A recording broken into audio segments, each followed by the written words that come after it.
Hello दोस्तों, मैं हिदायत हुसैन 96 ट्रिक की क्लासेस में आप सभी का स्वागत करता हूं। आइए दोस्तों, आज हम देखेंगे मैथ के इम्पोर्टेंट टॉपिक सांख्यिकी, जो हमेशा हर एग्जाम में इस समय देखने को मिल रहा है। इसका क्वेश्चन होता बहुत ईजी है लेकिन परेशान करता है। तो आइए हम देखेंगे इसका कि यहाँ से कौन कौन सा क्वेश्चन बनता है। तो जैसे पहला है, जैसे माध्य माध्य निकालने को आ जाता है। तो माध्य का मतलब होता है, जैसे हम लोग एवरेज निकालते हैं, औसत जितनी संख्याएं हैं उसका योग बटे जितनी संख्याएं हैं उसकी संख्या। तो उसी तरीके से माध्य निकालते हैं हम। माध्य बराबर होता है आंकड़ों का योग बटे आंकड़ों की संख्या। जैसे एग्जांपल देख लीजिए, समझ में आ जाएगा। 4, 3, 5, 6, 7 का माध्य बताइए। तो माध्य बराबर समझ लीजिए, पहले माध्य बराबर आंकड़ों का योग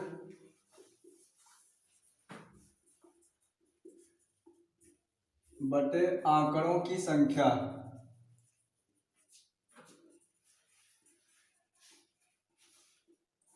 आंकड़ों की संख्या, तो यहाँ हम योग कर लेंगे। 4, 3, 7, 5, 12, 6, 18, 7, 25। 25 और देखेंगे कितनी संख्या है, 1, 2, 3, 4, 5। तो बटे में 5 करेंगे तो इसका आंसर आएगा आपका 5।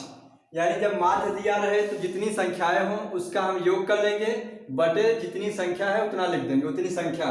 तो उससे हम भाग दे देंगे तो हमारा माध्य आ जाएगा। तो आपका माध्य हो गया 5। अब हम देखेंगे दोस्तों माध्यिका। आज हम ये जितने चैप्टर हैं, जितने टॉपिक हैं, इस पर हम सब पर डिस्कस कर लेंगे, आज समझ लेंगे अच्छी तरह से। और कल क्लास में हम इसका प्रैक्टिस कराएंगे। यहाँ से क्वेश्चन जरूर आपको देखने को मिलेगा, बहुत महत्वपूर्ण है, ध्यान से देखिएगा। माध्य हो गया, अब हम चलेंगे माध्यिका। माध्यिका मीडियन। माध्यिका का मतलब दोस्तों, जितनी संख्याएं दी रहे उसको पहले हम आरोही क्रम या अवरोही क्रम में लिखेंगे, व्यवस्थित करेंगे। आरोही क्रम का मतलब बढ़ता हुआ क्रम, मतलब सबसे पहले छोटा तब बड़ा, इसी तरह से आगे बढ़ेंगे। और अवरोही क्रम का मतलब घटते हुआ क्रम, पहले बड़ा लिखेंगे फिर छोटा फिर उससे छोटा। चाहे आप जो लिख लीजिए, चाहे आरोही क्रम में लिख लीजिए चाहे अवरोही क्रम में, आंसर आपका आएगा। तो आरोही क्रम में पहले लिखेंगे, उसके बाद जो संख्या मध्य में होगी वही हमारा माध्यिका होगा। फॉर एग्जाम्पल देख लीजिए,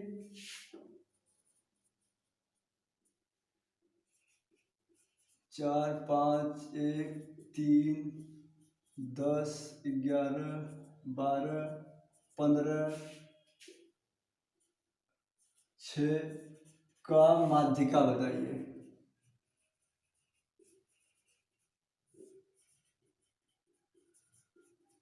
माध्यिका बताइए।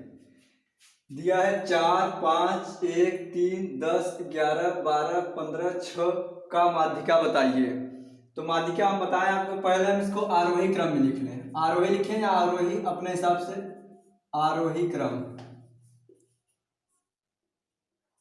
सबसे पहले छोटी संख्या लिखेंगे, 1, 3, 4, 5, 6, उसके बाद आएगा आपका 10, 11, 12, 15।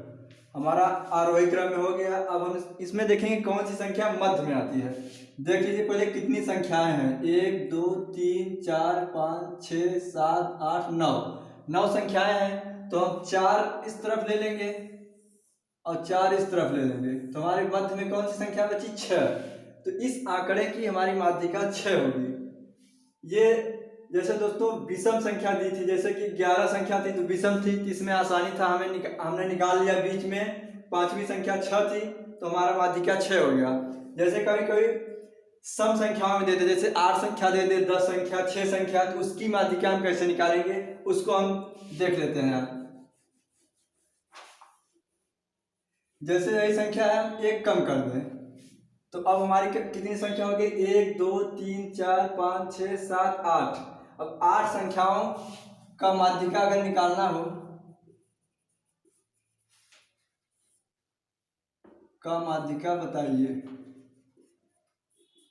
तो हम माध्यिका पहले हम आरोही क्रम में इसको भी लिखेंगे, आरोही क्रम। तो पहले आरोही क्रम में सबसे छोटी संख्या लिखेंगे, 1 3 4 5, उसके बाद हमारा आएगा 10 11 12 15। अब देखिए कितनी संख्या, 1 2 3 4 5 6 7 8। अब 8 संख्या है, तो यहाँ पर हम कैसे निकालेंगे माध्यिका, मध्य में कौन सी संख्या आएगा, ऐसे क्लियर नहीं है। तो हम इसको देखेंगे, पहले यहाँ से 3 संख्या अलग कर लेते हैं और यहाँ से 3 संख्या अलग कर लें, तो हमारा मध्य में बचा 5 और 10, यानी हम मध्य में 2 संख्या लेंगे फिर उसको हम आपस में जोड़ लेंगे, 5 और 10 जोड़ के आधा कर देंगे, 2 से भाग दे देंगे। तो यहाँ जोड़ेंगे तो आपका आएगा 15, 15/2, तो आपका आएगा 7.5। यहाँ से आपकी माध्यिका निकला 7.5। जब सम संख्याएं दी हो, यानी 8 संख्या 10 संख्या 6 संख्या, तो उसको हम मध्य में 2 संख्या मिलेगी, तो हम 2 संख्या मध्य में ले लेंगे और उसको जोड़ के 2 से भाग दे देंगे, तो हमारी माध्यिका आ जाएगी। तो यहाँ से आपका माध्यिका क्लियर हुआ। अब आगे चलिए बहुलक, बहुलक देखेंगे।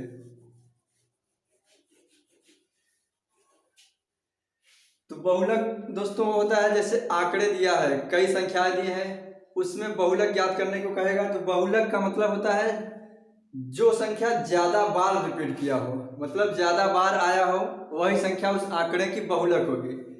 कोई भी आंकड़ा दिया उसमें जो संख्या सबसे ज्यादा बार आएगा वही हमारे उस आंकड़े का बहुलक होगा। जैसे एग्जांपल देख लीजिए, 2 3 6 2 5 7 4 2 का बहुलक बताइए।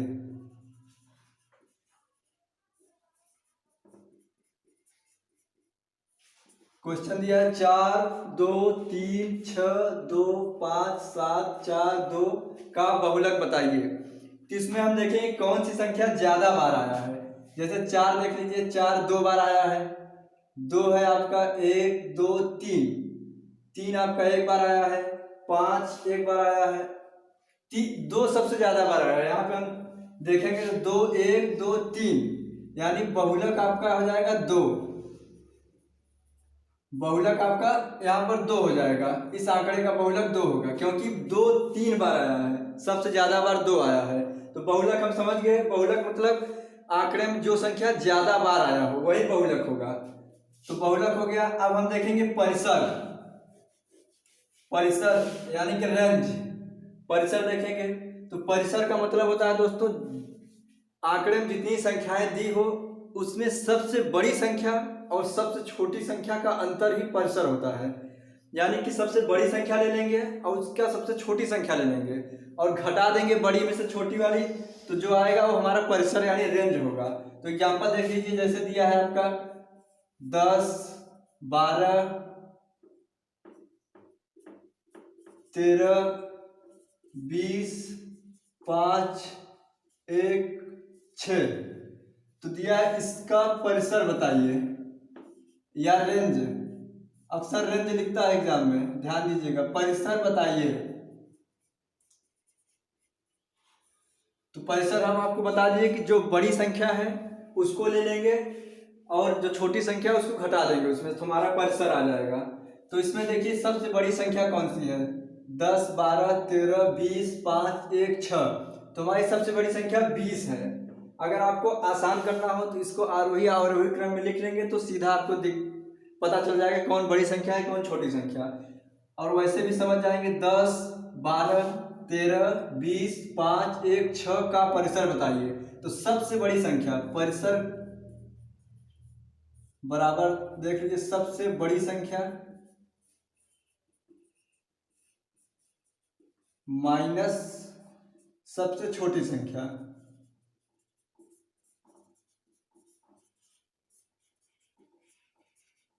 माइनस सबसे छोटी संख्या। तो इसमें देखेंगे हमारी सबसे बड़ी संख्या 20 है, तो 20 माइनस सबसे छोटी संख्या 1 है, -1 करेंगे तो हमारा परिसर आ जाएगा 19, यानी इस आंकड़े का परिसर 19 होगा। तो परिसर आप समझ गए होंगे कि आंकड़ों में सबसे बड़ी संख्या माइनस सबसे छोटी संख्या, तो हमारा परिसर आ जाएगा। तब अब हम देखेंगे प्रसरण, प्रसरण और मानक विचलन। उसके बाद आएगा विचरण गुणांक। दोस्तों कोशिश करते रहिए, क्योंकि कोशिश करने वाले को हार नहीं होती। देखिए आपका आ जाएगा प्रसरण, वेरिएंस। हम यहाँ पर प्रसरण और मानक विचलन को एक साथ देखेंगे, क्योंकि इसमें एक संबंध होता है, उससे क्वेश्चन बनता है। तो मानक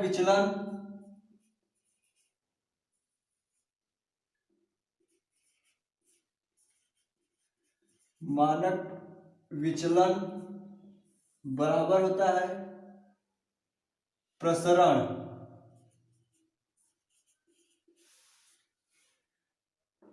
अंडर रूट प्रसरण।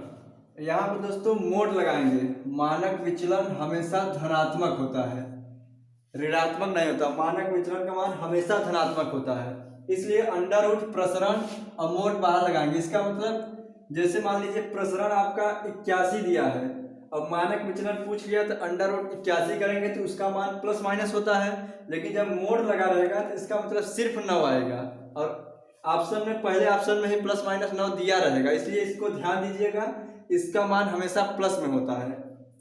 तो मानक विचलन बराबर अंडर रूट प्रसरण मोड में रहेगा। अगर हम इसको पलटेंगे यानी प्रसरण बराबर अगर निकालेंगे तो यहां से एक फार्मूला बनेगा, प्रसरण बराबर मानक विचलन का वर्ग, मानक विचलन का वर्ग। अगर आपका मानक विचलन दिया है, प्रसरण पूछ रहा है, तो उसका वर्ग कर देंगे तो हमारा प्रसरण निकल जाएगा। जैसे दिया है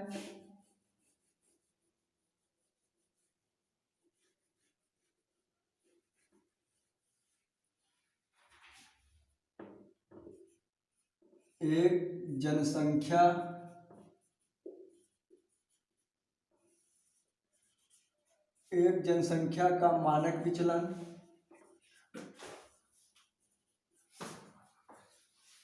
एक जनसंख्या का मानक विचलन 6 है, तो प्रसरण बताइए।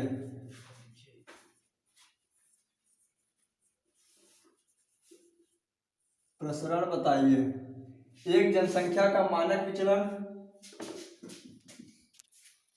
हाँ दोस्तों देखिए हमारा एग्जाम्पल है, एक जनसंख्या का मानक विचलन 6 है, तो प्रसरण बताइए। तो हम बताएं आपको फार्मूला, प्रसरण बराबर मानक विचलन का हम वर्ग कर देंगे। प्रसरण अगर पूछ रहा है आपका, तो प्रसरण बराबर मानक विचलन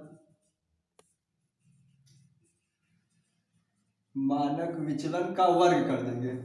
तो आपका मानक विचलन का मान दिया है 6, तो 6 का वर्ग करेंगे तो 36 आ जाएगा। तो आपका इसका प्रसरण 36 होगा। दिया है एक जनसंख्या का मानक विचलन 6, तो प्रसरण बताइए, तो प्रसरण वर्ग कर देंगे तो आपका आ जाएगा 36। तो यहाँ से प्रसरण निकल गया। अब हम देखेंगे जैसे प्रसरण दिया हो और मानक विचलन पूछ ले, तो उसका एग्जांपल देख लीजिए।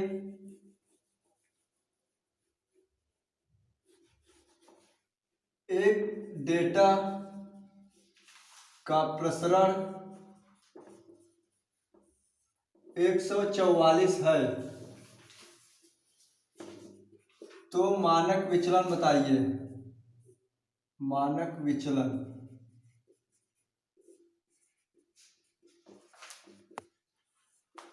तो दोस्तों मानक विचलन बराबर हम बताया अंडर रूट प्रसरण मोड में रहेगा। मानक विचलन बराबर अंडर रूट प्रसरण मोड। मोड का मतलब हमेशा इसका मान धनात्मक होता है। तो यहाँ आपका प्रसरण का मान दिया है 144, अंडर रूट करेंगे मोड, तो इसका आपका मान आएगा 12। अगर मोड नहीं रहता है तो प्लस माइनस 12 होता है, और ऑप्शन में आपके पहले ऑप्शन में दिया रहेगा प्लस माइनस 12। तो यहाँ से मिस्टेक मत करिएगा, ध्यान से देखिएगा, इसका मान हमेशा धनात्मक होता है, मानक विचलन का मान। अब हम आएंगे विचरण गुणांक पर।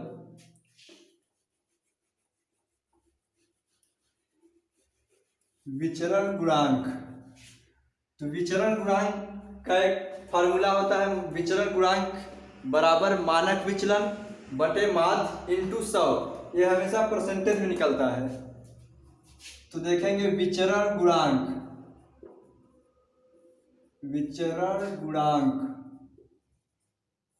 बराबर मानक विचलन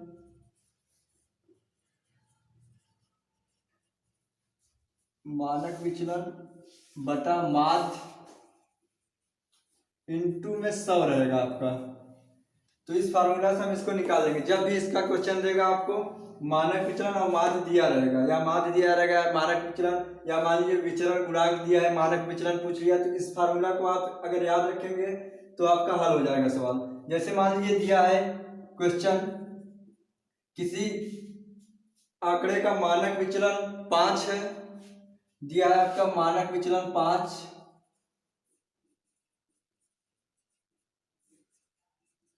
और माध्य आपका दिया है मान लीजिए 15, पूछ रहा है विचरण गुणांक बताइए। तो इस फार्मूला में हम रख देंगे विचरण गुणांक बराबर, ध्यान से देखिएगा वीडियो, इसके बाद हम अगले क्लास में इससे जितने क्वेश्चन बनते हैं सबका प्रैक्टिस कराएंगे, आपका क्लियर हो जाएगा। विचरण गुणांक बराबर होता है मानक विचलन, तो मानक विचलन आपका 5 है, 5 और माध्य आपका 15 है इंटू 100। ये हमेशा परसेंटेज में निकलता है। अगर 5 से काटेंगे तो 3 बार, तो 100 में अगर 3 का भाग देंगे तो 33.33%। यह आपका होता है 33 सही 1/3%। तो इसका मान हमेशा परसेंटेज में रहता है। विचरण गुणांक आपका हो गया। एक आपका आता है बहुलक, बहुलक से आता है मेथड, एक है बहुलक बराबर 3 गुणित माध्यिका माइनस 2 गुणित माध्य, वहां से भी क्वेश्चन बनता है। बहुलक इसको हम बता दे रहे हैं ताकि अगले वीडियो में इसका हम क्वेश्चन करा दें। बहुलक बराबर 3 गुणित माध्यिका माइनस 2 गुणित माध्य। इसको याद रखेंगे कि माध्यिका बड़ा है, बड़ा शब्द है, उसके साथ 3 है बड़ी संख्या, और माध्य छोटा है उसके साथ 2 छोटी संख्या है। तो बहुलक बराबर 3 गुणित माध्यिका माइनस 2 गुणित माध्य। अगर माध्यिका आपको दिया है और माध्य दिया है, बहुलक पूछ लिया, तो इस मेथड में रख के आप निकाल लेंगे। और दोस्तों अगला क्लास जरूर देखिएगा, क्योंकि इससे मानक विचलन प्रसरण का अच्छे क्वेश्चन बनते हैं, उसको हम बताएंगे अलग टाइप में। तो इसका अगला क्लास जरूर देखिएगा दोस्तों, और कोशिश करते रहिए, हौसले को अपना बुलंद रखिए, क्योंकि कहा गया है कि हौसलों की तरकस में कोशिशों का तीर जिंदा रखो। हार जाओ चाहे जिंदगी में सब कुछ, मगर जीतने की उम्मीद जिंदा रखो। इसलिए हम आप लोगों को ये कहेंगे कि क्लास देखते रहिएगा और मेहनत करिए। जय हिंद, जय भारत।